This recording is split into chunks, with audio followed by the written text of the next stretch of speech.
విజయనగరం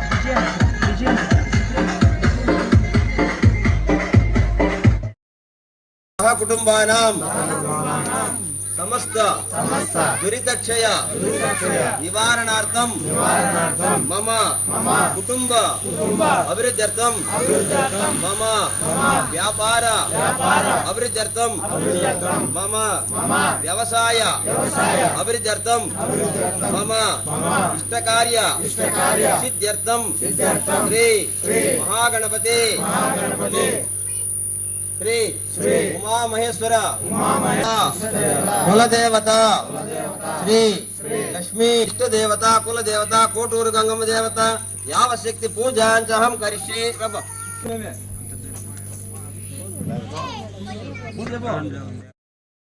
విష్ణు గంగిరెద్దుల దేశంలో గజాసురుని వద్దకు వెళ్లి ఆటపాటలతో మెప్పించగా గజాసురుడు సంతోషించి ఏమి వరం కావాలో కోరుకోమన్నాడు. అంతా బ్రహ్మ విష్ణువులు సరే అన్నాడు.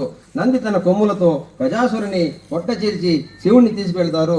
పరమేశ్వరుడు వస్తున్నాడన్న వార్త కైలాసంలో ఉన్న పార్వతీదేవి విని అభ్యంగ స్నానాన్ని వెళుతుంది. అక్కడే పసుపుతో చేసిన ఒక బొమ్మకు ప్రాణప్రతిష్ఠ చేసి లోనికి ఎవరిని రానివ్వదని చెప్పి వెళుతుంది. కైలాసానికి వచ్చిన శివుడు లోపలికి వెళ్లబోగా గుమ్మం వద్ద బాలుడు అడ్డగించాడు. అంత శివుడు తాను కైలాసానికి అధిపతిననియో పార్వతి భర్తనని చెప్తాడు. అయినను బాలుడు లోనికి వెళ్ళనీయడు. శివుడు కోపం తాళలేక త్రిశూలంతో బాలుని శిరస్సును ఖండిస్తాడు. అంత పార్వతి వచ్చి నిర్జీవుడై ఉన్న బాలుడిని చూచి నాత పసివాణ్ణి ఇంత దారుణంగా హింసిస్తారా అని రోధిస్తుంది. తన తొందరపాటుకు శివుడు బాధపడి బిడ్డను బ్రతికిస్తానని మాట ఇస్తాడు. ఉత్తర దిక్కుగా పడుకుని ఉన్న గజాసుని శిరస్సు తెచ్చి మొండ్యానికి అతికించి సజీవుని చేస్తాడు. పార్వతీదేవి ఆనందించి గజముఖుడని గజాననుడని వినాయకుడని ఆ బాలుడిని అల్లారు ముద్దుగా పెంచుతున్నది. కొంతకాలములకు పార్వతీ పరమేశ్వరులకు కుమారస్వామి జన్మిస్తాడు. అతడు మహాబలశాలి. ఒకనాడు మునులు పరమేశ్వరుని దేవాదిదేవ విఘ్నములకు అధిపతి కావాలని కోరుతారు. అందుకు కుమారస్వామి వినాయకుడు ఇద్దరు పోటీ పడతారు. శివుడు నాయనలారా ముల్లోకాల్లో గల పుణ్య నదులలో స్నానమాడి ఎవరు ముందుగా వచ్చెదరో వారికి విఘ్న ఆధిపత్యం ఇచ్చదనని చెప్పి పలుకగా కుమారస్వామి తన వాహనమైన నెమలిపై ఎక్కి బయలుదేరతాడు. అంత గణపతి కైలాసంలోనే తల్లిదండ్రులకు 3 సార్లు ప్రదక్షిణం చేయగా కుమారస్వామికి తాను వెళ్లే నదులకు గణపతి ముందుగానే స్నానం చేసి ఎదురుగా వస్తుండేవాడు. అంత కుమారస్వామి గణపతికే విఘ్నాధిపత్యం ఇవ్వాలని కోరుతాడు. భాద్రపద శుద్ధ చవితి నాడు గణపతికి విఘ్నాధిపత్యం ఇస్తాడు. ఒకనాడు ధర్మరాజు రాజ్యమును సంపదలను పోగొట్టుకొని సవనకాది ఋషులను రాజ్యము సంపద పొందే వ్రతము చేయాలని కోరుతాడు. అంత మునులు పుత్ర పౌత్రాభివృద్ధితో సమస్త పాపాలను పోగొట్టి సుఖ సౌఖ్యాలను పొందే వ్రతము ఒకటున్నది. అది వినాయక వ్రతము. ఈ వ్రతము భాద్రపద మాస శుక్లపక్ష చవితి రోజున వేకోజామునే స్నానమాచరించి శుచిగా విఘ్నేశ్వర ప్రతిమను ఇంటిలో మంటపంపై బియ్యం పోసి అందులో అష్టదళంతో విఘ్నేశ్వరుని ప్రతిష్ఠించి గంధ అక్షిత పుష్పాలతో పూజించి ధూపదీపములను సమర్పించి అరటి పండ్లు టెంకాయలు వెలగపండ్లు చెరుకు కుడుములు పిండి వంటలు నివేదించి గణపతి పూజ గావించి విప్రులకు దక్షిణ తాంబూలాలు ఇవ్వలేను. ఇలా ఎవరైతే చేస్తారో వారికి గణపతి వరప్రసాదంతో శత్రువులను జయించి సుఖప్రాప్తి పొందగలరు. ఈ వ్రతాన్ని చేసి దమయంతి నలమహారాజును పెళ్లాడింది.